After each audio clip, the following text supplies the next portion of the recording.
দর্শক সবাইকে শুভেচ্ছা জানাচ্ছি এবং স্বাগত জানাচ্ছি নগরে নারী অনুষ্ঠানে। কাল আন্তর্জাতিক নারী দিবস এবং আপনারা জানেন যে এই নারী দিবস উপলক্ষে নানা জায়গায় কিন্তু নানা আলোচনা সমালোচনা নানা কিছু আলোচনা হবে এবং আমরাও চেষ্টা করেছি এই নগরের নারীদের নানা ভোগান্তি নিয়ে আপনাদের সঙ্গে এমন একটি বিষয় নিয়ে আমরা আজকে আলোচনা করব যে বিষয়টি হয়তো আমরা সকলেই জানি, কিন্তু আমরা কেমন যেন বিষয়টিকে এড়িয়ে যাই। কিন্তু প্রতিদিনই যেসব নারীরা, বিশেষ করে নগরে যেসব নারীরা কাজ করেন, কর্মজীবী নারীরা আছেন আমার আপনার মতো, তারা সকলেই কিন্তু এই সমস্যাটিতে পড়েন। আমার সঙ্গে আজকের আলোচনায় আমার সঙ্গে রয়েছেন Hasin Jahan, director water aid Bangladesh. আমার সঙ্গে রয়েছেন অধ্যাপক ডক্টর আসিয়া খানম, কিডনি বিভাগ, বঙ্গবন্ধু শেখ মুজিব মেডিকেল বিশ্ববিদ্যালয়। দর্শক, আজকে আমরা কথা বলবো নগরের নারীর পাবলিক টয়লেটের যে অপ্রতুলতা রয়েছে এবং যেই পাবলিক টয়লেটগুলো রয়েছে সেগুলো কতটা ব্যবহারযোগ্য এবং এ কারণে যারা শ্রমজীবী নারী আছেন এবং পথচারী নারী আছেন তারা কেমন ভোগান্তিতে পড়ছেন, তারা কি দুর্ভোগ পোহাচ্ছেন, এসব বিষয় নিয়ে দর্শক আমাদের অতিথিদের সঙ্গে আপনাদের পরিচয় করিয়ে দিচ্ছিলাম। প্রথমে আমি তাদের অভিজ্ঞতার কথা জানতে চাইবো। তারা দীর্ঘদিন ধরে কাজ করছেন এবং দুজনই বেশ সফল এবং প্রতিষ্ঠিত। আমি প্রথমেই জানতে চাইবো হাসিন জাহান আপনার কাছে, আপনি দেশের বিভিন্ন জেলায় গেছেন এবং নিশ্চয়ই আপনি দেখেছেন যে পাবলিক টয়লেট বিষয়টি আসলে আমাদের এখানে নারীদের জন্য অনেকটা নিষিদ্ধ ব্যাপারের মতো, ভাবতেই পারে না। বিশেষ করে মধ্যবিত্ত বা শ্রমজীবী নারী, যদিও দিন দিন সংখ্যাটি বাড়ছে, কিন্তু তাদের যে স্বাস্থ্যগত ব্যাপার সেই সুবিধাটুকু কিন্তু আমরা সেভাবে বাড়তে দেখছি না, সেভাবে সেই জায়গায় কোনো উন্নয়ন আমরা দেখছি না। আপনার কাছে একটা পর্যালোচনা চাইবো যে সময়টি আপনি পেরিয়ে এসেছেন, আপনি দীর্ঘ ছাত্র জীবন, এরপর কর্মজীবন, আপনি কি কি পরিবর্তন দেখেছেন এবং এই জায়গায় আপনার অভিজ্ঞতাগুলো আমি জানতে চাইবো প্রথমে। ধন্যবাদ পারমিতা। আমার মনে হয় যে আমার বিভিন্ন জেলা ভিত্তিক অভিজ্ঞতার আগে একটা খুব ব্যক্তিগত এবং খুব রিসেন্ট একটা এক্সপেরিয়েন্স দিয়ে আমি আমার আলোচনাটা আজকে শুরু করতে চাই। সেটা হচ্ছে মাত্র কদিন আগে আমার ছেলেকে নিয়ে আমি গেছিলাম নর্থ সাউথ ইউনিভার্সিটিতে অ্যাডমিশন টেস্টের জন্য। তো বসুন্ধরা এলাকা, আপনি বুঝতেই পারছেন, পরীক্ষার 2 ঘন্টা আগে বাসা থেকে বার হলাম এবং পরীক্ষা হয়তো 1.5-2 ঘন্টার, এবং এই মোট আমাকে আসা যাওয়া মিলিয়ে 5-6 ঘন্টার একটা প্রস্তুতি নিয়ে যেতে হয়েছে। তো ওখানে গিয়ে ওই ভিড়ের মধ্যে ন্যাচারালি কোনো পার্কিং এর ব্যবস্থা নেই, কোনোভাবে গাড়িটা একটা পার্ক করে রাখলাম। সো আমি অপেক্ষা করছি, ছেলে ভেতরে। এর মধ্যে আমার আসলে টয়লেটে যাওয়া খুব প্রয়োজন হয়ে পড়লো এবং আমি তখন মোটামুটি দিশেহারা অবস্থা। আমি আসলে কোথায় যাব, কি করব? বসুন্ধরা এলাকায় আমার চেনা কেউ নাই। আমি কি এখন গাড়ি নিয়ে ফেরত আসবো বাসায় এবং আমার আসা যাওয়া করতে আরো অন্তত 2.5 ঘন্টা লাগবে, ততক্ষণে ছেলে বার হয়ে আসবে, তার হাতে মোবাইল নাই, তাহলে সে আমাকে খুঁজে পাবে না। তো আমি একটা ভীষণ অস্বস্তির মধ্যে পড়লাম। আমি আসলে এখনো জানি না যে ওখানে কোনো টয়লেট আছে কিনা। চট করে মাথায় একটা বুদ্ধি আসলো যে আমি অ্যাপোলো হসপিটালে যাই না কেন। তো আমি খুব বুদ্ধি করে একটা রিক্সা ভাড়া নিয়ে তাৎক্ষণিকভাবে অ্যাপোলো হসপিটালে চলে গেলাম। খুব স্মার্টলি ভিতরে ঢুকে কাজটা সেরে আসলাম। তো আমি তখন এসে চিন্তা করলাম এবং দেখলাম যে আমার মতো আরো প্রায় 100 খানিক এবং তার চাইতে বেশি অভিভাবক হাঁটাহাঁটি ঘোরাফেরার মধ্যে আছেন। আমি একই চিন্তা করলাম যে এই প্রবলেমটা তো শুধু আসলে আমার জন্য না, অনেকেরই হয়েছে। আসলে তারা তখন কি করেছেন, এটা দিয়ে আসলে বোঝানোর চেষ্টা করলাম যে আমি শুধু আমার ওই মুহূর্তের প্রবলেমটাকেই আমি বড় করে দেখেছি। কিন্তু আপনারা একটু চিন্তা করে দেখেন, প্রতিদিন স্কুলের সামনে কত মা অপেক্ষা করেন, তারা আসলে কোথায় যান, যাবার আসলে কোনো জায়গা নাই, কোথাও কোনো জায়গা নাই। আর আপনি যেটা বলছেন যে আমি একজন কর্মজীবী মহিলা, হুইচ ইজ কোয়াইট ন্যাচারাল, আমাকে প্রতিদিনের জীবনযাত্রাতেই কিন্তু এটাকে ফেস করতে হয়। ঢাকার বাইরে তো অনেক পরের কথা। আমি যদি ঢাকার ভিতরে চলাচলের কথা চিন্তা করি, সেটাও আপনি দেখেন যে আমি 1.5-2 ঘন্টার আগে কোনো জায়গা থেকে কোনো জায়গায় পৌঁছাতে পারবো না, মাঝামাঝি যাওয়ার কোনো সুযোগ নাই, 1 নাম্বার। 2 নাম্বার, আমাকে অফিসের প্রয়োজনে বিভিন্ন সময় বিভিন্ন সরকারি প্রতিষ্ঠানে এবং অন্যান্য প্রতিষ্ঠানে মিটিং এ যেতে হয়। তখন আর এক বিড়ম্বনা, আগে থেকে সচেতন হতে হয়, প্রিকশন নিতে হয়। এবং আজকে সকালে এরকম একটা ঘটনা ঘটেছে, আবার আমি একটু আগে এসেছি সময়ে। সো আমরা বসে আমাদের দুজনকেই তারা আপনাদের এখান থেকে বারবার চা অফার করছে। আমরা খুব বিনয়ের সাথে দুজনেই চা খেতে চাচ্ছি না। তো এক পর্যায়ে আমরা বুঝলাম যে আমরা দুজনেই একই কারণে চা খেতে চাচ্ছি না, কারণ চা খেতে গেলেই আবার ওয়াশরুমে যেতে হবে, আদৌ এখানে সেই ফ্যাসিলিটিস আছে কিনা, কোন বিড়ম্বনায় পড়ি। সো আমি বোধহয় এই পর্যন্তই বলি, তারপরে আবার ফিরে আসবো। আপনাকে অনেক ধন্যবাদ। আমরা ডক্টর আসিয়া খানমের কাছে তার অভিজ্ঞতা শুনবো। পারমিতা, ধন্যবাদ। আসলে হাসিন আপা যেটা বললেন, অ্যাকচুয়ালি আমরাও ব্যক্তিগতভাবে এই প্রবলেমগুলো ফেস করছি। এটাই না যে আমরা স্টুডেন্ট লাইফ থেকেই শুরু করি, যে স্কুলে আমরা কখনো ওয়াশরুমে যাওয়ার কথা চিন্তাই করতে পারতাম না। কেমন যেন জায়গাটা খুব লজ্জার ব্যাপার, খুব চেপে রাখা। খুব চেপে রাখার একটা হ্যাবিট হয়ে গেছে। কর্মজীবনে বা কলেজে বা প্রফেশনাল লাইফে এসেও আমি হয়তো কোথাও রোগী দেখতে যাচ্ছি, কোন একটা ক্লিনিকে যাচ্ছি, আমার এই প্রয়োজন হতেই পারে, কিন্তু সেই সব জায়গাগুলোতে দেখা যায় খুব শর্টলি কোনো সময় রোগী দেখে তাড়াতাড়ি চেম্বারে আসছি। এরকমও মাঝে মাঝে দেখা যায় যে পরীক্ষার হলে আমি হয়তো একটু দেরি করে যাচ্ছি, বা ভিতরে ওই যে আপা বললেন যে কোনো চা অফার করলো বা পানি অফার করলো, যে কারণে আমাকে যদি ওয়াশরুমে যেতে হয় সেটা অ্যাভয়েড করার জন্য আমি হয়তো কখনো আমার ইচ্ছা করলেও এটা আমার ব্যক্তিগত। কিন্তু আমি আমার প্রফেশনাল লাইফে দেখেছি ম্যাক্সিমাম স্কুল গোয়িং এবং কলেজ গোয়িং বাচ্চাদেরকে তাদের মারা ইউরিন ইনফেকশনের জন্য আমাদের কাছে নিয়ে আসে, এবং এটার ইম্প্যাক্ট এবং এটা যে কত কমপ্লিকেটেড হতে পারে, কত ফ্রিকুয়েন্টলি আমাদের কাছে আসতে পারে, সেটার হেলথ হ্যাজার্ড কি হতে পারে সেটা আমি পরে বলবো, কিন্তু এটা খুব কমন প্রবলেম। আমি আমার প্রফেশনাল লাইফে বিশেষ করে বলা হয় যে একটা সার্ভে আছে যে কোনো মহিলা নাই যে 40 বছরের মধ্যে তার লাইফে একবার দুইবার ইউরিন ইনফেকশন এক্সপেরিয়েন্স করে নাই সে। আর স্কুল গোয়িং বাচ্চাদের মধ্যে একটা ভয় থাকে, যারা স্কুলের টয়লেট ইউজ করবে না বা কলেজের টয়লেট ইউজ করবে না, সেটা বাসার মতন না। আমি এরকমও অনেক বাচ্চা দেখেছি যে আমার বাসায় আসে বা আরো যাদের বাসায়, তারপরেও বাচ্চারা কত চুজি থাকে যে নিজের ঘরে এই বাসায় টয়লেটে যাব, বা আমার বাচ্চারও সেম, কোথাও গেলে আমরা জোর করতে হয় যে ওয়াশরুমে যাও, যাবো কিনা হেজিটেট করে। এই প্রবলেমগুলো আসলে খুব কমন। আমরা বাসাতেই, আপনিও বলছিলেন যে আমরা বাসায় বা অফিসে বা এরকম প্রতিষ্ঠিত জায়গায় আমরা যদি এ ধরনের অবস্থা হয়, তাহলে রাস্তায় যে পাবলিক টয়লেট গুলো আছে কিছু কিছু হয়তো, যদিও খুব বেশি না, যত বেশি নারী কাজ করেন তাদের জন্য খুব বেশি সুবিধা আসলে বলতে আমার মনে হয় কি এত অপ্রতুল সেটা যাওয়ার জন্য, মানে বিভিন্ন লেভেলে আপনি দেখেন, গার্মেন্টস লেভেলে দেখেন, তারপরে ফিল্ড ওয়ার্ক যারা করে, তার ফিল্ড ওয়ার্কের তো ওদের জন্য আমি জানি না, আপা বলতে পারবে ফিল্ড ওয়ার্কের কিরকম ফ্যাসিলিটি। গার্মেন্টস জায়গাগুলো বা হসপিটালের আউট পেশেন্ট ডিপার্টমেন্ট আমি যেটা ফিল করি সেখানে আছে, মেয়েদের জন্য বা ছেলেদের জন্য আছে, বা বিভিন্ন ক্লিনিক ল্যাব বিভিন্ন জায়গায় আছে, কিন্তু আমার মনে হয় সেটা অপ্রতুল। সেটা আমার কাছে একটি পরিসংখ্যান আছে যেটি বলছে যে ঢাকা শহরে সিটি কর্পোরেশন পরিচালিত পাবলিক টয়লেটের সংখ্যা মাত্র 47টি। 47টি যদি থাকেও আমি যেটি বলবো যে এগুলোর যে ব্যবস্থাপনা সেটি কি আসলে নারীদের জন্য কতটা উপযোগী, নারীরা যাওয়ার জন্য কতটা আসলে স্বাচ্ছন্দ্য বোধ করবেন সেখানে, হাসিনা আপনার কাছে জানতে চাই। আসলে এই যে 47টা টয়লেট আছে সেটা আসলে সংখ্যাগত একটা বিষয়। 47টা আপনি যদি দেখেন যে আসলে কতটা কার্যকর, আসলে যাওয়ার মতো বা ব্যবহার উপযোগী, এর সংখ্যা অ্যাবাউট 80%, মানে 47টার 80%-এ মানুষ যেতে পারে, এবং তার মধ্যে রাফলি 50%-এর ঠিক মতো পানির সরবরাহ নাই। আর আরো একটা ইন্টারেস্টিং স্টাডি ফাইন্ডিংস এসছে, আমি এই স্টাডিটার ব্যাপারে যেটুকু জানি সেটা হচ্ছে যে মহিলারা সেফ ফিল করেন না এসব টয়লেটে যেতে, হুইচ ইজ ভেরি ইম্পর্টেন্ট। মানে টয়লেট থাকলে হলো না, সেটা মানুষ যেতে পারছে কিনা, কমফোর্ট ফিল করছে কিনা, এটার পিছনে কারণ হচ্ছে যে ওখানে কোনো মহিলা কেয়ারটেকার নাই, এবং এমন একটা পরিবেশ, গন্ধ, দুর্গন্ধ, মহিলা কেয়ারটেকার নাই, মানুষের তাকানো, সবকিছু মিলিয়ে একটা নারী আসলে স্বাচ্ছন্দ্য বোধ করবে না সেখানে যাওয়ার জন্য।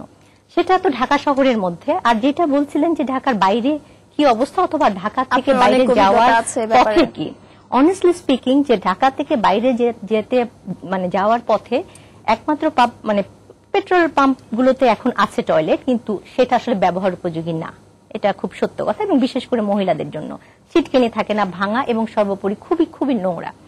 আর সবচেয়ে বড় কথা হচ্ছে মহিলারা যে সমস্যাটার মধ্যে পড়ে, আমি নিজেও যেটা পড়ি, মোটামুটি পানি খাওয়া বন্ধ, সকাল থেকে আর কোনো পানি খাই না, কারণ একটা লম্বা সময়ের জন্য যাব। এবং একটা খুব দুঃখজনক আমার কাছে মনে হয় যে আমরা যখন কলিগরা একসাথে যাই এবং সবাই খুব আনন্দ করতে করতে যাই, ধরেন রাস্তায় এটা ওটা খাওয়া হয়, পরাটা, ভাজি, হোয়াটএভার, চা, ডাব, কচি ডাব পেলে সবাই ধরেন ওটার উপরে হুমড়ি খেয়ে পড়ে। আমি আজ পর্যন্ত কোনোদিন এত ডাব পছন্দ করি খেতে পারি না, কারণ আমার যাওয়ার কোনো জায়গা নাই। ডাব খেলে আমাকে যেতে হবে কোথাও, এই ভাবনা থেকে আমি আতঙ্কিত, আমি আসলে ডাব খাই না। সো এইটা হচ্ছে একটা ইন্ডিকেটর, আমি বললাম যে মহিলারা কিন্তু অনেকভাবে আসলে বঞ্চিত হচ্ছে, ছোটখাটো আনন্দ থেকে বঞ্চিত হচ্ছে। আসি আপনার কাছে আমি জানতে চাইবো হাসপাতালের অভিজ্ঞতা কি আপনার? হাসপাতালে যে টয়লেট গুলো আছে, হাসপাতালে টয়লেট আছে, অ্যাপোলো হাসপাতালে গিয়েছিল বললেন, হাসপাতালের লেভেলে ধরেন আপনি ল্যাভিড বলেন, পপুলার কি স্কয়ার, অ্যাপোলো হাসপাতাল, ইউনাইটেড, এগুলো একটা এ গ্রেডের হসপিটাল, সেখানে আপনি হসপিটাল পেশেন্টদের আলাদা টয়লেট আছে, মেল ফিমেল আলাদা আছে এবং ডক্টরদের জন্য আলাদা আছে। আমি সেগুলো হিসাবে আনছি না, সেটা হয়তো 1-2% ফুল পপুলেশনের মধ্যে। কিন্তু আমি চিন্তা করব যে হসপিটাল আউটডোরে সেটাও ঢাকার প্রাইভেট হসপিটাল আউটডোর গুলো একরকম, গভর্নমেন্ট হসপিটাল আউটডোর গুলো একরকম। সে গভর্নমেন্ট হসপিটাল আউটডোর গুলোর অবস্থাও যে মানে এত খারাপ যে ওই যে দুর্গন্ধ বললো যে সিট কিনে নাই বা ম্যাক্সিমাম মেয়েদের ব্যবহারের উপযোগী না। আমি হসপিটালের বাইরে আমি আমার পার্সোনাল একটা এক্সপিরিয়েন্স বলি, এয়ারপোর্টে, ঢাকা এয়ারপোর্টের মতন একটা জায়গায় সেখানে পর্যন্ত টয়লেটগুলো প্রপার হাইজিন মেনটেন করে না, ক্লিনলিনেস একদম নাই বললেই চলে। তাহলে জেনারেল জায়গাগুলোতে কিরকম হবে? আপনি উপজেলা শহর বলেন, ডিস্ট্রিক্ট হসপিটালগুলো বলেন, সেগুলোর অবস্থা আমার মনে হয় না যে, আমি দুই একটা এক্সপিরিয়েন্স আমার যা আছে সেগুলো মনে হয় না যে বিশেষ করে ছেলেরা ইউজ করতে পারে বা যে কোনো ফর্মে যে কোনো ভাবে, কিন্তু মেয়েদের ব্যবহারের উপযোগী খুবই কম। আমি যদি টোটাল অ্যাসপেক্টে চিন্তা করি যে ছেলেদের যদি 80% ইউজ করতে পারে, একটা মেয়ের জন্য হয়তো 20% সেই সব জায়গাগুলোতে।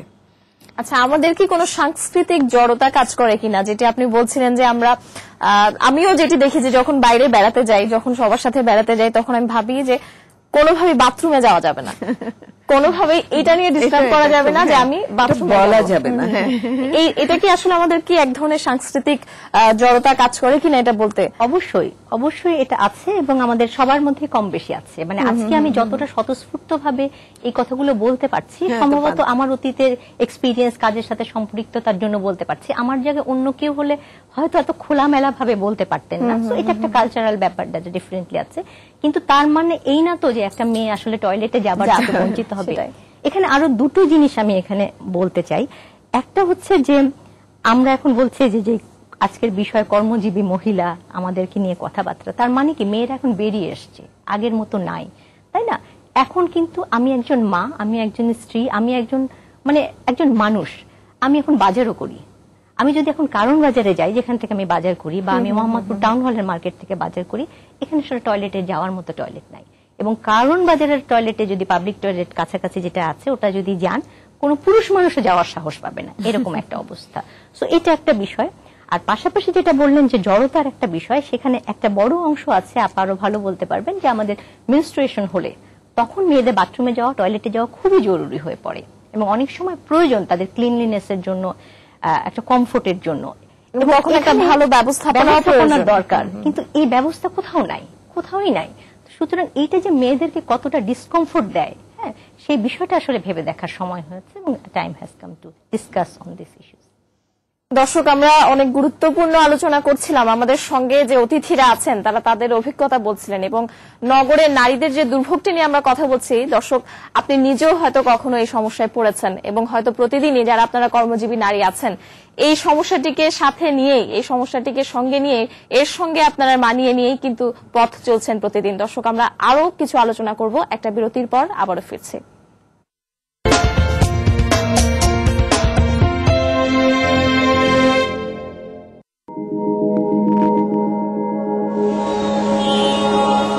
প্রতিদিন লাখো স্বপ্ন নামে রাস্তায়, লাখো নারী নামে সীমানা জয়ের যুদ্ধে, কিন্তু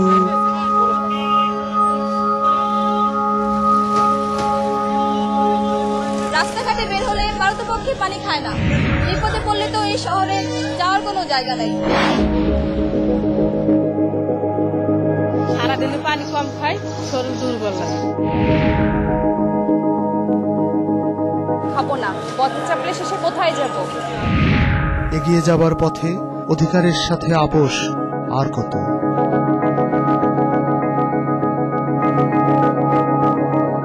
পেপসি 250 ml গো প্যাক এখন মাত্র 15 টাকায়।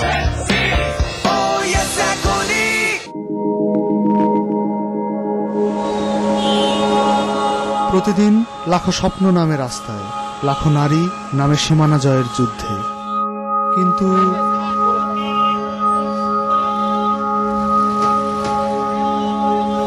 রাস্তাঘাটে বের হলে পারতপক্ষে পানি খায় না, বিপদে পড়লে তো এই শহরে যাওয়ার কোনো জায়গা নেই। সারাদিনে পানি কম খাই, শরীর দুর্বল লাগে।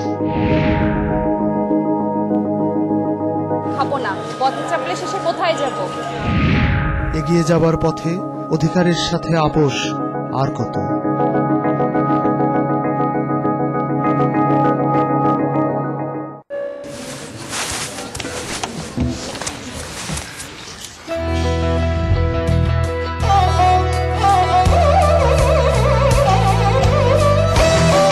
যে যেমনই হই না কেন, বন্ধুত্বের সবাই এক। সব বন্ধুদের সাথে কথা হবে সব সময়, 1 পয়সা প্রতি সেকেন্ডে। এয়ারটেল 3G রেডি স্মার্ট সিম এখন এয়ারটেলে। রেগুলার, মাইক্রো আর ন্যানো সিম একসাথে। বেছে নাও যার যেমন দরকার। এয়ারটেল। এখন ডিপ্লোমা 400 ও 500 গ্রাম প্যাকের সাথে একটি এবং 1 কেজি প্যাকের সাথে 2টি 100 গ্রামের ইস্পাহানি মির্জাপুর চায়ের প্যাকেট একদম ফ্রি। ডিপ্লোমা, স্বাদের কাছে হারবে সবাই।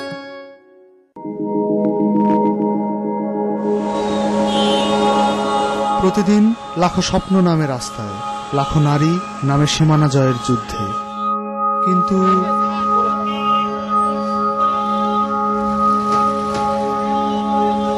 রাস্তাঘাটে বের হলে পারতপক্ষে পানি খায় না। বিপদে পড়লে তো এই শহরে যাওয়ার কোনো জায়গা নেই।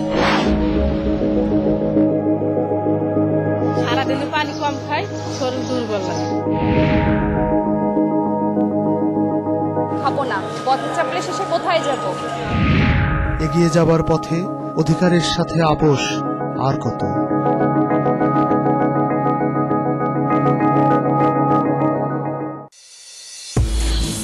Octa-core processor, Dragon Tail glass protection, Symphony Explorer Z5.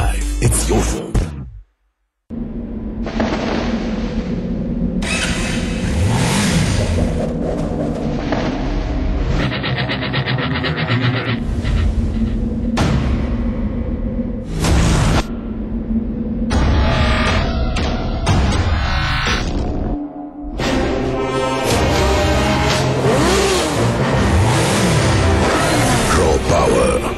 Muscle, Hero Hunk, because muscles matter.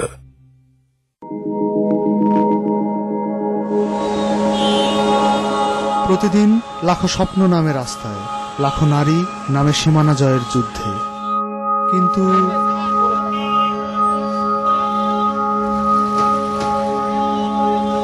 রাস্তাঘাটে বের হলে পারতপক্ষে পানি খায় না।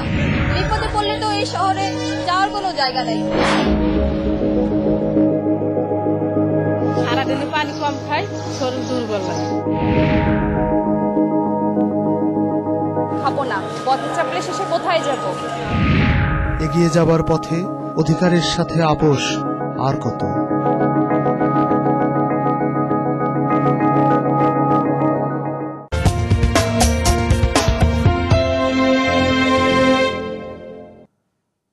আবারও স্বাগত জানাচ্ছি সময়ের বিশেষ আয়োজন নগরে নারীতে।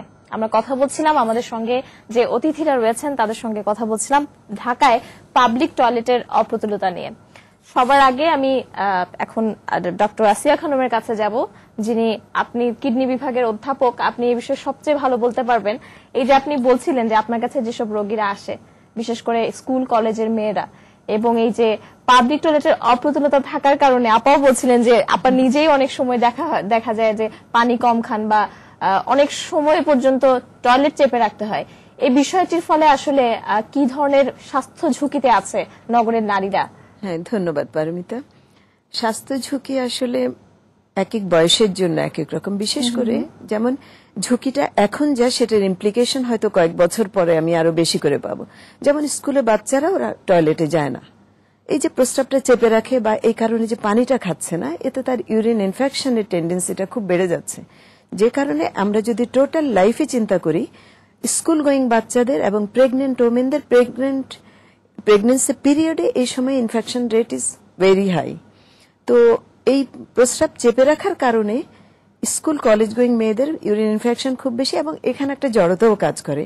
ওরা ভাবে কি বাইরে যাচ্ছি, মার্কেটে যাচ্ছি, কোথাও যাচ্ছি, পানি কম খাবে।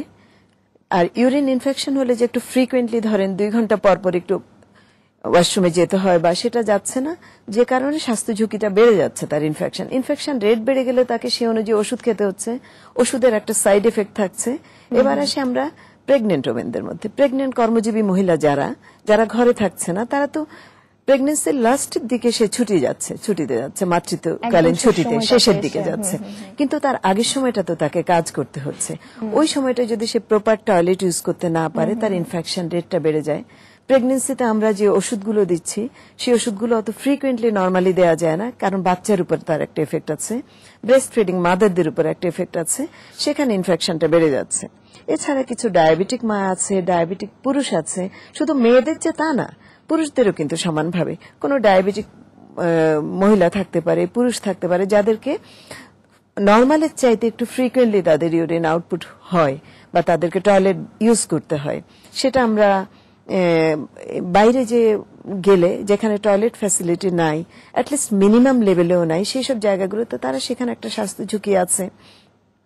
তারপরে আফটার 50 মেল বলেন ফিমেল বলেন, তাদের কিন্তু সবারই ফ্রিকোয়েন্সিটা বেড়ে যায়। সেটা আমাদের বয়সগত কারণে বা ইউরিনের যে প্রস্রাবের যে থলি, সেটার ক্যাপাসিটির কারণে। নর্মাল সময়ে আমরা যে ইয়াং লাইফে আপনি দেখবেন যে যদি আমি 5 ঘন্টা প্রস্রাবটা চাপায় রাখতে পারি, হোল ডেতে হয়তো 2 বার গেলাম, কিন্তু বয়স হয়ে গেলে সেখানে ফ্রিকোয়েন্সিটা বেড়ে যায়। কিছু ফিজিওলজিক্যাল চেঞ্জ, বডির কিছু চেঞ্জ হয়। এছাড়াও মেয়েদের ইনফেকশন রেটটা বেশি কেন? মেয়েদের এবং ছেলেদের যে শারীরিক গঠনগত কারণে প্রস্রাবের ইনফেকশনটা বেশি হয়। কারণ আমরা যে প্রস্রাবের ইনফেকশন দেখা গেছে যে 80 to 85% ক্ষেত্রে সাধারণত পায়খানা থেকে হয়, বা হাইজিনটা যদি আমরা মেনটেন না করি, সেই জন্য মেয়েদের বেশি হয়। মেয়েদের প্রস্রাবের জায়গাটা এবং পায়খানার জায়গাটা ভেরি ক্লোজ ছেলেদের চাইতে, সেই জন্য মেয়েদের infection rate is very high. তারপরে মেয়েদের প্রত্যেক মাসে যে পিরিয়ডিক চেঞ্জটা হচ্ছে, সে সময় যদি সে হাইজিনটা মেনটেন না করে, তাহলেও কিন্তু ইনফেকশনটা বেড়ে যাবে। তারপরে প্রেগনেন্সি মোস্ট ইম্পর্টেন্ট একটা কজ, যখন ইনফেকশন রেট নর্মালের চেয়ে অনেক বেড়ে যায়, তখন বলা হয় যে নর্মাল টাইমে আমরা যে ইনফেকশনটা অ্যাভয়েড করতে পারি, যে একটু ফ্রিকোয়েন্ট পানি খেলাম, কিন্তু প্রেগনেন্সিতে সেই ইনফেকশনটাকে ট্রিট করতে হবে আমাকে। তার মানে আমার যদি আগে ইনফেকশনের একটা টেন্ডেন্সি থেকে থাকে, আমার যদি আগে থেকেই একটা ঠিক, অনেকে বলছে যে রোজার দিন আমার ইনফেকশনটা বেড়ে যায়, কারণ ফ্লুইড ইনটেকটা কমে যায় রোজার থেকে। যাদের এই টেন্ডেন্সি থাকে, তাদের কোনো একটা ক্রাইসিসে, যেমন নর্মাল মানুষ যার একটা ইনফেকশনের টেন্ডেন্সি আছে, তার রোজার সময় বেড়ে যায়, কি বেশি গরমের মধ্যে ডিহাইড্রেশনে বেড়ে যাবে, বা লং জার্নি করলে বেড়ে যাবে, প্রেগনেন্সিতে বেড়ে যাবে, কোনো একটা অসুখে বেড়ে যাবে, সেটা অ্যাগ্রাভেট করে দিবে। তো সেখানে আমার স্বাস্থ্য ঝুঁকি বেড়ে যাচ্ছে। এছাড়াও যেমন একজন মা ধরেন তার কোনো প্রয়োজন লাগছে না, সে একটা বাচ্চাকে নিয়ে যাচ্ছে, বাচ্চারও তো লাগতে পারে, সে বাচ্চাকে সে কোথায় নিবে? এখন ওই বাচ্চাটা ধরেন বিলো 5 ইয়ার্স হোক, বিলো 7 ইয়ার্স হোক, সেই বাচ্চাটাকেও যদি মা প্রপারলি, রাস্তার পাশে তো একটা মা বসাতে পারবে না, প্রপারলি যদি তাকে প্রস্রাব না করাতে পারে, সেই বাচ্চাটার ইউরিন রিটেনশন, মানে প্রস্রাবের থলিতে থেকে থেকে থেকে থেকে এই ইনফেকশনটা যখন ইয়ার্স টুগেদার যাবে, একটা সময় তার কিডনির উপর এফেক্ট করে যায়, কিডনি ইনফেকশন হয়ে যায়।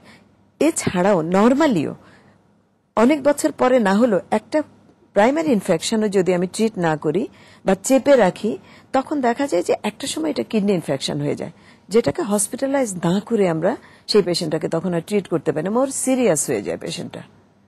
এই যে তারপরে যদি ফ্রিকুয়েন্টলি প্রস্রাব না করে, পেশাবের বারবার ইনফেকশনের ফলে কিডনিতে স্টোন তৈরি হওয়ার টেন্ডেন্সি বেড়ে যায়, সেটা বাড়ছে, যে কারণে এখন রোগটা আগেও ছিল, কিন্তু এখন সেই আমরা রোগীগুলো বেশি পাচ্ছি। আমরা রেট্রোস্পেক্টিভলি কিছু হিস্ট্রি নিলে দেখতে পারি যে তার স্টোন ফর্মিং একটা টেন্ডেন্সি আছে, স্টোন আছে, কেউ কেউ ফ্রিকুয়েন্ট স্টোন পাসার। তো ওইসব ক্ষেত্রে আমরা তাদেরকে বলি যে আপনারা ফ্লুইড ইনটেক বাড়ায় দেন, অ্যাটলিস্ট 3 to 4 লিটার পানি ডেইলি খাবেন।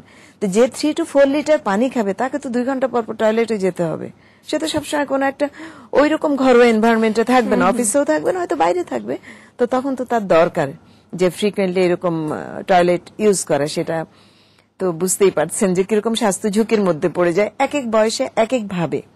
আপা স্বাস্থ্য ঝুঁকির কথা বলছিলেন, আমরা হাসিনা আপার কাছে জানতে চাইবো যে স্বাস্থ্য ঝুঁকি তো আছে, এর ফলে কর্মক্ষেত্রে কি কি প্রভাব পড়ে, এর আর্থসামাজিক প্রভাবগুলো কি কি পড়ে? মানে অত জটিলতায়ও যদি না যাই, খুব সহজ করে বলি, সেটা হচ্ছে 2 ধরনের বিষয়। একটা হচ্ছে টয়লেট নাই বা আমি যেতে পারবো না, এই ফিলিংস থেকে একটা মেন্টাল অ্যাগনি তৈরি হওয়া, একটা টেন্সড ভাব তৈরি হওয়া, তখন যে কোনো কাজে খারাপ হবে। আমার যদি একটা প্রেজেন্টেশন থাকে একটু পরে ওখানে যাওয়া, ওই প্রেজেন্টেশনটা দেওয়া আমার জন্য মানে একটা টেনশন কাজ করে। এটা সবার জন্যই প্রযোজ্য। পাশাপাশি হচ্ছে যখন চলে আসে ব্যাপারটা, প্রয়োজন চলে আসে কিন্তু যেতে পারছি না, তখন আর এক ধরনের স্ট্রেসড ফিলিং, এবং তখন সেই জিনিসটা কাজটা ডেলিভারি দেওয়া যায় না। সো এটা অনেক সব ক্ষেত্রেই হতে পারে। যেমন আমার নিজের ক্ষেত্রে হয়েছে যে আমি যখন বৃত্তি পরীক্ষা দিতে গেলাম তখন আমি আসলে টয়লেটে যেতে পারছিলাম না, সো আমার তখন লেখাটা আগাচ্ছিল না। সো আমার যখন এটা হয়েছে, এটা অনেকেরই হয়েছে এরকম কথা বা হয়। সো এটা একটা বিষয় যে স্কুলের মধ্যে হয়তো মানুষ পারছে না। ইভেন যদি কোনো মহিলা ইট ভাঙে রাস্তায়, তার যদি টয়লেটের প্রয়োজন হয় এবং সে যদি টয়লেটে না যেতে পারে, তার পারফরমেন্সটা কি ভালো হবে? সেও তো একটা কর্মজীবী নারী। সুতরাং এটা আসলে যে কোনো লেভেলের নারীর জন্যই ইকুয়ালি ইম্পর্টেন্ট, সেটাই আসলে বলতে চাই। এবং যে কোনো ভাবে যে কোনো কাজের পারফরমেন্সে এটা ব্যাহত করে এটার অভাব, পাবলিক টয়লেট বা টয়লেট না থাকাটা। আরেকটি বিষয় হচ্ছে মেনস্ট্রুয়াল হাইজিনের ব্যাপারটা। আমাদের অফিসগুলোতে কিন্তু এই বিষয়ে এক ধরনের তাদের কাছে তাদের মধ্যে অনেক সুবিধার অভাব দেখা যায়। যদিও তাদের অফিসগুলোতে অনেক নারী কর্মচারী রয়েছেন, অনেক নারী কর্মকর্তাও রয়েছেন, কিন্তু দেখা যায় এই বিষয়ে কিন্তু সবগুলো অফিসে ঠিক সুযোগ সুবিধাগুলো তারা রাখেন না। হ্যাঁ, এখানে একটা বড় ব্যাপার হচ্ছে মানুষের অ্যাটিটিউডের ব্যাপার এবং মানসিকতার পরিবর্তন হওয়া প্রয়োজন, এবং জিনিসটাকে সহজভাবে গ্রহণ করা। আমরা আসলে বাসাতেও তো এই ব্যাপারটা ডিসকাস করি না। আমরা কি আসলে আমাদের ছেলে, আমাদের স্বামীর সাথে এটা সহজভাবে আলাপ করি? সো আমরা এটাও এক্সপেক্ট করি না যে আমরা কলিগদের সাথে করি। আমার মনে হয় যে এই পরিবর্তনটা আসা উচিত। স্কুলের কারিকুলাতে এখন এসছে, সেই জিনিসটা অনেক টিচার হয়তো পড়ান না, কিন্তু আমরা এটা নিয়েও কাজ করে যাচ্ছি যাতে আসলে আমরা এটা নিয়ে আলোচনা করি, কথা বলি। তাহলে এই জিনিসটা সবার কাছে সহজ একটা স্বাভাবিক বিষয় হয়ে যাবে। এটা হাইড অ্যান্ড সিকের কোনো বিষয় থাকবে না। পাঠ্যপুস্তকে যদিও অন্তর্ভুক্ত করা হয়েছে, এখন আপনি বলতে পারবেন ডক্টর আসিয়া, এখন আপনি বলতে পারবেন আপনার কাছে যেসব রোগীরা আসেন তারা আসলে কতটা স্বাচ্ছন্দ্য বোধ করেন এইসব রোগ নিয়ে কথা বলতে, বা তারা কি প্রাথমিক পর্যায়ে আসেন কিনা ডাক্তারদের কাছে? না, প্রাথমিক পর্যায়ে সাধারণত আসতে চায় না। বিশেষ করে স্কুল গোয়িং এবং কলেজের মেয়েরা ওদের মায়েরা নিয়ে আসে। কয়েকবার সাফার করার পরে তারা পানি খাচ্ছে, হয়তো মায়ের কাছে বলছেও না সবসময়। মা যখন দেখছে যে তার একটা সিমটম ডেভেলপ করে গেছে, সে পেইন ফিল করছে, তার জ্বর এসে গেছে, যেগুলো কমন সিমটম ইউরিন ইনফেকশনের, জ্বর এসে গেছে, বারবার টয়লেটে যাচ্ছে, পেটে ব্যথা করছে, তখন তার মা টেন্সড হয়ে যাচ্ছে যে কি হলো আমার বাচ্চার। তখন হয়তো জোর করে বাচ্চাকে জিজ্ঞেস করছে, বা একটু বড় হলে সে হয়তো মায়ের সাথে শেয়ার করলো। এটা কিন্তু বাবার সাথে সহজে শেয়ার করে না, মায়ের সাথে শেয়ার করলো, মা তাকে নিয়ে আসলো। মা নিয়ে আসার পরে আমরা তাদেরকে ওইভাবে বুঝাই। হিস্ট্রি নিতে গিয়ে ম্যাক্সিমাম দেখা যায় যে পানি খেতে চায় না, ভেজিটেবলস খেতে চায় না, ফ্রুটস খেতে চায় না বাচ্চারা। এটা ভেজিটেবলস, ফ্রুটস তো পানি বেশিরভাগই। তো এইগুলোর একটা ইম্প্যাক্ট ওইভাবে পড়ে যে তার কনস্টিপেশন হচ্ছে, তার ইউরিন ভালোভাবে হচ্ছে না, তো ওখান থেকে ইনফেকশনটা হিস্ট্রিতে। এখন তারপরে কিছু কিছু বাচ্চারা একটু বড় যারা কলেজ বা ইউনিভার্সিটিতে পড়ে তারা নিজেরা বলে যে আমরা এই সাফার করছি বা কিছু, কিন্তু স্কুল গোয়িং ওদের বেশিরভাগ মায়েরাই আমাদের সাথে শেয়ার করে। নিজেরা প্রথমে একটু পানি খাওয়ায় বা ইয়ে করে, না পেরে যখন ম্যাক্সিমাম ক্ষেত্রে অত অ্যাওয়ারনেস তো এখনো ডেভেলপ করে নাই, ম্যাক্সিমাম ক্ষেত্রে যখন একটা সিমটম বা একটা প্রবলেম হয় তখনই আসে আমাদের কাছে। আর কর্মজীবী নারীদের ক্ষেত্রে আপনি কেমন দেখছেন? কর্মজীবী নারীরা এখন অনেকটা সচেতনতা তৈরি হয়ে গেছে, কারণ সবাই ইন্টারনেটে বিভিন্ন পাবলিক প্রোগ্রামে অনেক অ্যাওয়ারনেস ডেভেলপ করে গেছে, যে আগে যে রোগগুলো জানতো না এখন অনেক সহজভাবে নিচ্ছে, অনেক সহজভাবে নিজেরাই বলে আমি তো অনেক পানি খাচ্ছি, বা কাউকে আমাদের চেম্বারে আসতে দেখি যে পানির একটা বোতল সাথে আছে, তার মানে সে ফ্রিকোয়েন্টলি পানি খাচ্ছে, পথেও খাচ্ছে বা রাস্তায় খাচ্ছে, 1-2 ঘন্টা জ্যামে বসে খাচ্ছে। তো এখন আমার মনে হয় যে অনেকটা অ্যাওয়ারনেস ডেভেলপ করে গেছে। আমরা যে লেভেলে দেখছি সব লেভেলেই, হয়তো হসপিটাল আউটডোরে বলেন, প্রাইভেট চেম্বারে বলেন, যে যার লেভেলে যেরকম পারছে একটু সিমটম হলে মোটামুটি যোগাযোগ করছে, কিন্তু তার আগের লেভেলটা তো দেখতে হবে যাতে না হয় সেই জিনিসটা। আচ্ছা হাসিনা আপা, আপনার কাছে জানতে চাইবো, আপনার কাছে কি মনে হয় সময়ের সাথে সাথে কি ধরনের পরিবর্তন আসলে এসেছে? আসলে আমি যদি এভাবে দেখি যে শহরাঞ্চলের পরিবর্তনটা একটু এসছে, কিন্তু গ্রামে আসলে সেই পর্যায়ের পরিবর্তনটা এখনো আসে নাই। গ্রাম বা ধরেন ডিস্ট্রিক্ট লেভেলে এখানে আসলে আরো বেশি পরিবর্তন আসা উচিত। আর একটা হচ্ছে যে মহিলারা বুঝতে পারছে, যারা বাইরে আসছে যে কোনো কাজের সাথে সম্পৃক্ত, তারা তাদের প্রয়োজনটা বুঝতে পারছে। আমার টয়লেটে যাওয়া প্রয়োজন এটা আমি বুঝতে পারছি, আমার পানি খাওয়া প্রয়োজন আমি বুঝতে পারছি, কিন্তু আদৌ সেই ফ্যাসিলিটিসটা আছে কিনা সেটা তো আমি বুঝতে পারলে হবে না। So someone has to take the responsibilities that মানে ফ্যাসিলিটিস আর দেয়ার এবং সেই ফ্যাসিলিটিসগুলি ফাংশনাল। ওইখানটায় একটা ব্যতিক্রম আছে যে ওইখানে যথেষ্ট ফ্যাসিলিটিস সব জায়গায় নাই।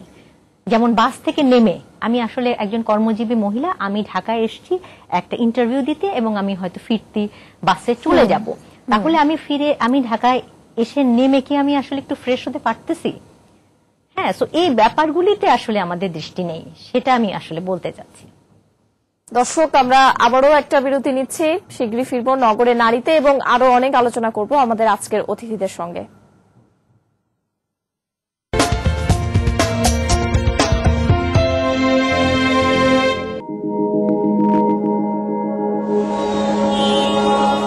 প্রতিদিন লাখো স্বপ্ন নামে রাস্তায়, লাখো নারী নামে সীমানা জয়ের যুদ্ধে, কিন্তু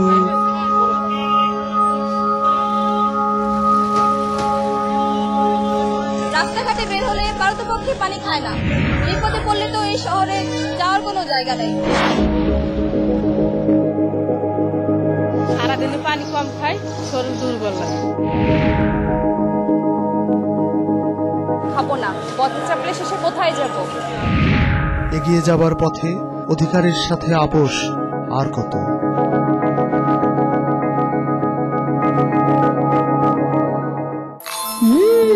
কর্ন, কোকোনাট, মিল্ক আর বাটারের ইয়াম্মি স্বাদে এলো পপার্স।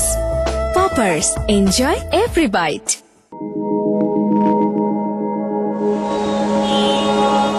প্রতিদিন লাখো স্বপ্ন নামে রাস্তায়, লাখো নারী নামে সীমানা জয়ের যুদ্ধে, কিন্তু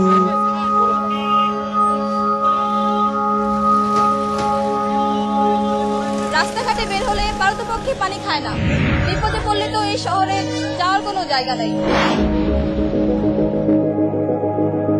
সারাদিনে পানি কম খাই, শরীর দুর্বল লাগে। খাবো না, পথে চাপলে শেষে কোথায় যাব?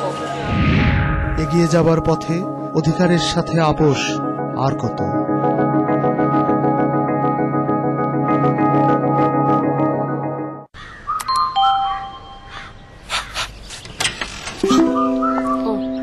কি ব্যাপার, তুমি তো বিলটা দিলে না? কি কম, আমি তো কাল রাইতে ইমেল করছি, পান নাই? কোনো সমস্যা নেই, হোয়াটসঅ্যাপ করে দিছি, চেক করেন। আজকের দুধ, স্মার্টফোন নতুন, চাইলে আপনিও পাইতে পারেন। প্যাকেটের গায়ে যে ইউনিক কোডটা আছে সেটা 7464 নম্বরে SMS করলেই হবে। আমি পাইছি, আপনি তো পাইবেনই। সবার হাতেই উঠবে স্মার্টফোন, কারণ প্রাণ পাস জড়িত দুধ কিনলেই পাচ্ছেন প্রতিদিন 10টি স্যামসাং Z1 স্মার্টফোন, আর প্রতি মাসে সর্বোচ্চ SMS কারী পাবেন 50,000 টাকার নগদ পুরস্কার। প্রতিদিন লাখো স্বপ্ন নামে রাস্তায়, লাখো নারী নামে সীমানা জয়ের যুদ্ধে, কিন্তু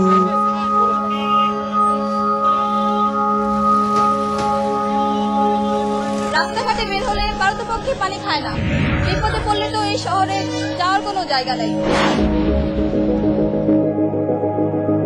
সারাদিনে পানি কম খাই, শরীর দুর্বল লাগে। খাবো না, পথে চাপলে শেষে কোথায় যাব? এগিয়ে যাবার পথে অধিকারের সাথে আপোষ আর কত।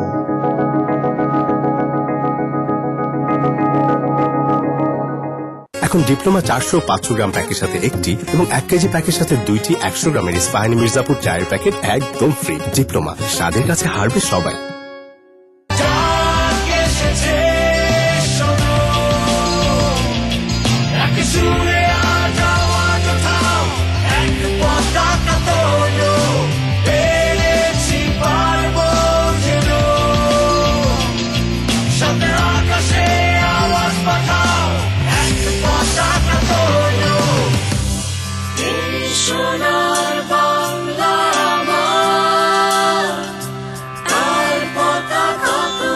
কথা বলেই এক হতে পারি আমরা সবাই, তাই রবি দিচ্ছে নতুন সংযোগে যত সেকেন্ড কথা তত সেকেন্ড বোনাস, সাথে আছে সর্বোচ্চ 900 টাকার সমমূল্যের বান্ডেল। রবি।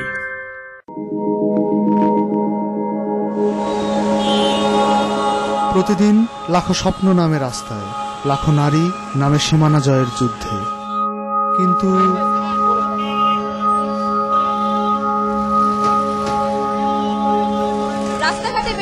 পারতপক্ষে পানি খায় না। বিপদে পড়লে তো এই শহরে যাওয়ার কোনো জায়গা নেই। সারাদিনে পানি কম খাই, শরীর দুর্বল লাগে। খাবো না, পথে চাপলে শেষে কোথায় যাব? এগিয়ে যাবার পথে অধিকারের সাথে আপোষ আর কত।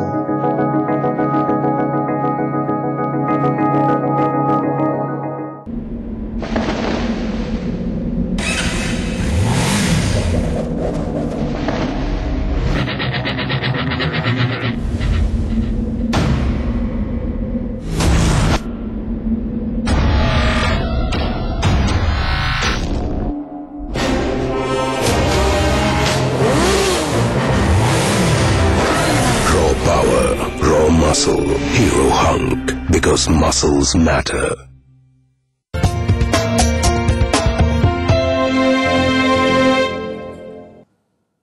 দর্শক, আবারও স্বাগত নগরে নারীতে।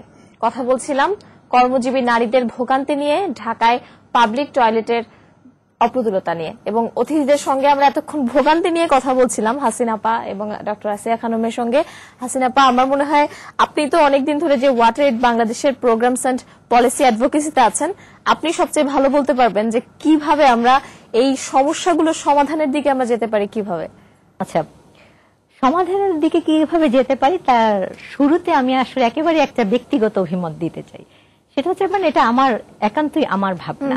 আমার যেটা মনে হচ্ছে যে বিভিন্ন প্রতিষ্ঠানে আসলে টয়লেটগুলি মানে খুব ভালো থাকে না, ক্লিন থাকে না, সেই কারণেই তো মানুষ ব্যবহার করে না। এটার পেছনের একটা কারণ হচ্ছে যে প্রতিষ্ঠান প্রধান তার টয়লেট বা উচ্চপদস্থ কর্মকর্তা আলাদা থাকে নিজস্ব রুমের সাথে। সুতরাং আমাদের একটা কালচারাল শিফট প্রয়োজন যে আমরা আসলে কেউ আলাদা টয়লেট ব্যবহার করব না, কমন টয়লেট ব্যবহার করব। তো তখন হয়তো একটা মানে সামগ্রিকভাবে পরিবর্তন হওয়া সম্ভব। এটা একান্তই আমার ব্যক্তিগত ভাবনা, এবং আমার মনে হয় যে এটা অন্যান্য দেশে এ কারণেই হয়তো বা হতে পারে যে টয়লেটগুলি অনেক বেশি কার্যকর। সো সেটা একটা। আর যদি আমরা চিন্তা করি যে আসলে বর্তমানে সিচুয়েশন কিভাবে ইমপ্রুভ করা যায়, তাহলে দুভাবে ভাবা, অর্থাৎ বর্তমানে এক্সিস্টিং যেগুলো আছে ইনফ্রাস্ট্রাকচার, সেগুলো কিভাবে বেটার ফাংশনাল করা যায়, এবং নাই সেখানে কি করা যায়। সো যেগুলো আছে সেগুলোর অবস্থাটা বিবেচনা করা, যেমন প্রত্যেকটা স্টেশনে, গ্যাস স্টেশনে এখন টয়লেট আছে, অবস্থা খুব করুন। এখানে একটা মনিটরিং মেকানিজম তৈরি করা যে আসলেও চলছে কি চলছে না দেখা, এবং এখানে একটা মানে পে অ্যান্ড ইউজ টাইপের সিস্টেম ইন্ট্রোডিউস করা, যাতে এইগুলির আয় দিয়ে এইগুলি মেনটেন করা যায়। সো এরকম একটা ব্যবস্থা করা দরকার।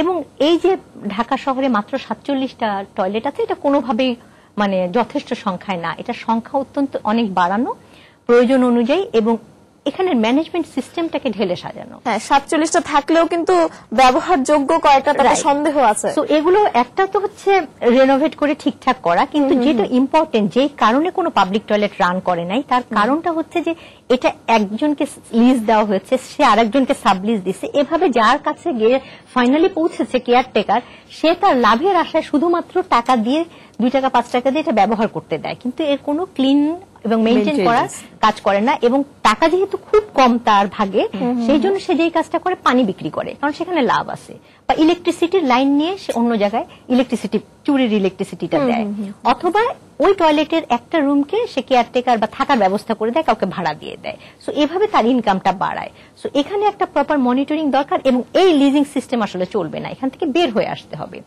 মানুষ আসলে সার্ভিসের জন্য পে করতে রেডি। আমি যদি একটা ভালো টয়লেট পাই, আমি 5 টাকা 10 টাকা দিতে রেডি, এবং যে কোনো মহিলাই আমি মনে করি তার সামর্থ্য অনুযায়ী সে টাকা দিয়ে ব্যবহার করবেই, এতে কোনো সন্দেহ নেই। সে তো দিতে বাধ্য। হ্যাঁ, সে দিতে চায়, কিন্তু আমরা কেন টাকাটা নিব না? এখন পর্যন্ত সিটি কর্পোরেশনের রেট হচ্ছে 2 টাকা। 2 টাকা দিলে তো, হ্যাঁ 2 টাকা দিয়ে তো আমি একটা মেইনটেনেন্স, প্রপার মেইনটেনেন্স আশা করতে পারি না। ডেফিনেটলি সেখানে অপেক্ষাকৃত দরিদ্র মানুষের জন্য সেফটি নেটের ব্যবস্থা রাখা দরকার, কিন্তু তার মানে সবার জন্য একই ব্যবস্থার প্রয়োজন নাই।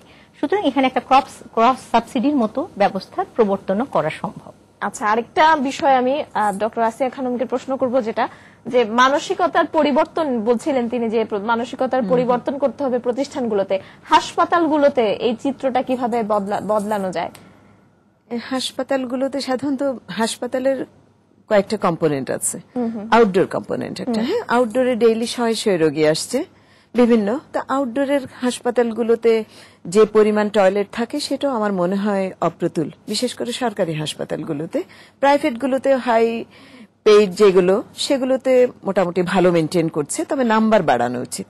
সরকারি হাসপাতালগুলোতে যেগুলো আছে সেগুলোর মেনটেনেন্স সেই সেম জিনিস, প্রয়োজনে পে করবে, কিন্তু পে করলে সবাই সার্ভিস কিন্তু পয়সা দিয়ে নিতে চায় সবাই। কিন্তু আমি যে পয়সাটা দিয়ে যদি আমি সার্ভিসটা না পাই, যেমন যদি ওইরকম জায়গায় থাকে যে হ্যাঁ আমি 2 টাকার জায়গায় 5 টাকা দিয়ে যাব, তাহলে কিন্তু যাবে মানুষ। আর মানুষের মধ্যে আজকাল সেই অ্যাওয়ারনেসটা অনেক বেশি। আমরা যেমন রোগীদের বুঝাই, রোগীরা বুঝতে পারে, কিন্তু তারা জায়গা পাচ্ছে না। আমি এরকমও জানি যে কোনো রোগী হয়তো অনেকক্ষণের জন্য দেখাতে আসছে, সেখানে ওই ফ্যাসিলিটি নেই, ওই যে বললেন পানি নাই, হয়তো সে হয়তো পাশের কোনো একটা বাসায় যাচ্ছে করার জন্য। এরকম আমাদের মাঝে মাঝে দেখি যে কোনো পেশেন্ট বা কোনো পেশেন্টের অ্যাটেন্ডেন্ট এরকমও হয়, ওরা বুঝতে পারে না যে আমাদের ওই ক্লাস ডিসক্রিমিনেশনটা ওইরকম আছে। যেমন অনেক সময় হয়তো আমার কাছে আসে যে আপনার টয়লেটটা কি একটু ইউজ করতে পারি, আমরা হয়তো তখন আমার জায়গাটা কোনো মেয়ে হলে বা ওইরকম যখন দেখলাম সেটা আমি দিতে পারি, কিন্তু সেটা কয়জন, তাই না?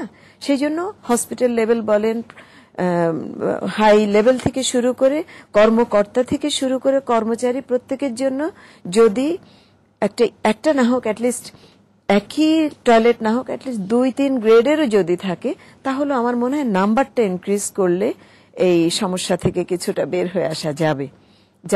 মানুষ জানে, হ্যাঁ, কিংবা যেগুলো বড় হাসপাতাল রয়েছে, বারডেম হাসপাতাল, সেগুলো হয়তো অনেক নাম্বারটা বাড়ালে টিচারদের দরকার নেই, প্রফেসরদের দরকার নেই, কিন্তু নর্মাল লেভেলে যে আউট পেশেন্টের যেখানে 2টা আছে সেখানে যদি আমি 5টা করি এবং সেটা যদি ওয়েল মেনটেইনড হয়, তাহলে সবাই যাবে।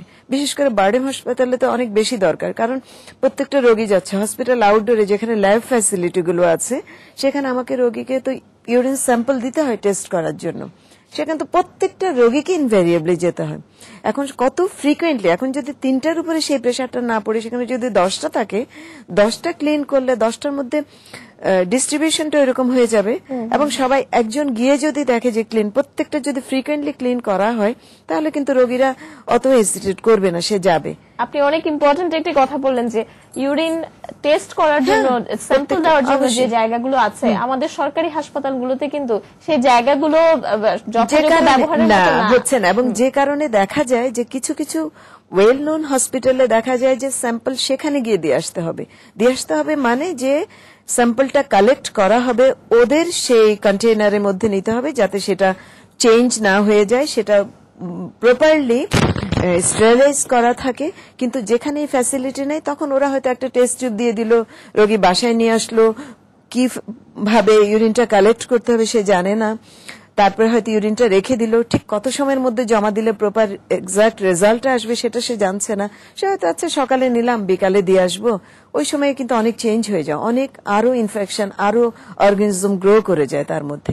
তার মানে যেখানে আমি টেস্ট করতে দেবো সেখানেই সাথে সাথে সেই ফ্যাসিলিটিটা সেখানে দরকার। সেই জন্য হসপিটাল লেভেলে 1-2টা হসপিটাল ছাড়া এই ফ্যাসিলিটিটা আরো বাড়ানো উচিত রোগীর স্বার্থে। হাসিনাপার কাছে যাব, হাসপাতালগুলোর কথা শুনছিলাম, এখন শুনবো যে ছোটখাটো যেসব প্রতিষ্ঠান আছে, মানে বড় প্রতিষ্ঠানগুলোতে কিন্তু মোটামুটি হয়তো এই বিষয়টা নজরে রাখা হয়, বা কর্পোরেট যে অফিসগুলো আছে সেখানে হয়তো এমন বিষয়টা হয়তো এতটা বেশি, সেখানে নারীরা যারা কাজ করেন তারা হয়তো এক ধরনের স্বাচ্ছন্দ্যে কাজ করতে পারেন, কিন্তু যেগুলো ছোট অফিস, ছোট প্রতিষ্ঠান, সেগুলোর ক্ষেত্রে আসলে কি করা যেতে পারে? সেটা বলার আগে একটা ভালো অভিজ্ঞতা বলি, অনেক তো খারাপ অভিজ্ঞতা বললাম। সেটা হচ্ছে আমাকে মানে আমার কাজের প্রয়োজনে সারা বাংলাদেশের প্রায় পুরোটাই চষে বেড়াতে হয়, সো আমি নর্থে যাইতে খুব কমফোর্ট ফিল করি। তার একটা কারণ হচ্ছে যে আমি যমুনা ব্রিজ পার হলে ওখানে অ্যারিস্টোকেট নামে একটা হোটেল আছে, রেস্টুরেন্ট, সেখানে একটা মানে মেয়েদের যে টয়লেটের সেকশন আছে, সেখানে গেলে টয়লেটটা অত্যন্ত ক্লিন থাকে, এবং একটা বয়স্ক মহিলা সবসময় স্ট্যান্ড বাই দাঁড়িয়ে থাকেন, গেলেই যত্ন করে টিস্যু বাড়িয়ে দেন ক্লিনটা, এবং টয়লেট থেকে বের হয়ে আসলে উনি দ্রুত ভেতরে ঢুকে আবার একটু ক্লিন করে দেন, এবং ওই মহিলাকে সবাই আমার মনে হয় কিছু না কিছু বকশিশ দেন, এবং তার বেতন কিন্তু খুবই কম। এই কথাটা বলার উদ্দেশ্য হচ্ছে এই যে this is kind of A model, যেটা হচ্ছে ইনকাম জেনারেটিং মডেল। দেখেন হোটেল কর্তৃপক্ষের কিন্তু খুব বেশি খরচ হচ্ছে না, তাকে খুব নমিনাল টাকা, আমি জিজ্ঞেস করেছিলাম তার টাকার অ্যামাউন্ট আমি এই মুহূর্তে বলছি না। সো খুবই একটা নমিনাল অ্যামাউন্ট তাকে দেয়, কিন্তু তার যে বাড়তি আয়, যে যায় সেই মহিলাই খুশি হয়ে তাকে টাকাটা দিয়ে আসতেছে। এটা একটা ইনকাম জেনারেটিং অ্যাক্টিভিটিস হচ্ছে। প্লাস হচ্ছে এই শুধুমাত্র এই টয়লেট ফ্যাসিলিটিস এর জন্য কিন্তু আমরা এই হোটেলটায় যাই, হয়তোবা খাবার খাই বা না খাই, অথবা পাশে আরো হোটেল থাকলেও আমরা যাই না, রেস্টুরেন্ট থাকলেও। সুতরাং এই যে যেটা বললেন যে এই ধরনের একটা মডেল ইন্ট্রোডিউস করার চিন্তা করা যেতে পারে। এবং ছোট প্রতিষ্ঠান যেটা বললাম যে সবচেয়ে প্রয়োজন যেটা হচ্ছে মাইন্ডসেট চেঞ্জ করা। ওই প্রতিষ্ঠানের প্রধানেরও যদি মাইন্ডসেট চেঞ্জ হয় এবং ওখানে যারা চাকরি করছেন তারাও যদি এই বিষয়টাকে রেজ করেন, ভয়েস রেজ করেন, তাহলে খুব চট করেই সমাধান হয়। আর একটা জিনিস হচ্ছে যে ঢাকা শহরে যেটা সবচেয়ে বড় সমস্যা, সংখ্যা বাড়ানোর ক্ষেত্রে আপনি বারবারই বলতেছেন যে সংখ্যা বাড়াতে হবে। আসলে আমরা পাবলিক টয়লেট বানানোর জায়গা কোথায় পাবো? তো সেই জন্য আমাদের যে ফুট ওভার ব্রিজগুলি হচ্ছে তার নিচে যে জায়গাটা আছে এখানে ইনোভেটিভ মডেল ছোট ছোট টয়লেট ব্লক বসানো যেতে পারে। তো এই ধরনের পসিবিলিটি এক্সপ্লোর করা দরকার। এবং এখানে ম্যানেজমেন্ট সিস্টেমটা কি হবে, এবং কোনো একটা ছোট্ট দোকান বা আপনার দোতলা দোকান থাকলে সেখানে একটা জায়গায় টয়লেট হবে, অন্য জায়গায় দোকান হবে, ক্রস সাবসিডির মাধ্যমে সেই টয়লেটটা চলবে। এই ধরনের ভিন্ন ভিন্ন মেকানিজম করা সম্ভব। যেটা প্রয়োজন সেটা হচ্ছে সদিচ্ছা থাকা, এবং পলিসি লেভেলে যারা কাজ করছেন তারা যদি এটি একটু সচেতন হন, একটু এই ব্যাপারটাকে গুরুত্বের সাথে বিবেচনা করেন, এটা সম্ভব। আর একটা ফাইনাল জিনিস বলি, আপা অনেকবারই স্কুলের প্রসঙ্গটা এনেছেন, আপনাদের জানার জন্য বলছি যে স্কুলে ইনফ্রাস্ট্রাকচারের কিন্তু খুব ভালো অবস্থা। আমরা একটা স্টাডি করে দেখেছি 80% চাইতো সারা বাংলাদেশের জন্য এটা এই স্টাডিটা হয়েছে, 80% বেশি স্কুলে টয়লেট ফ্যাসিলিটিস আছে, অলরেডি আছে বর্তমানে। কিন্তু প্রবলেম হচ্ছে 50% of them under lock and key, মানে ব্যবহার করা হয় না, তালা দিয়ে রাখা হয়, এবং বাকি 50% এর মধ্যে আবার 50% খুবই ময়লা।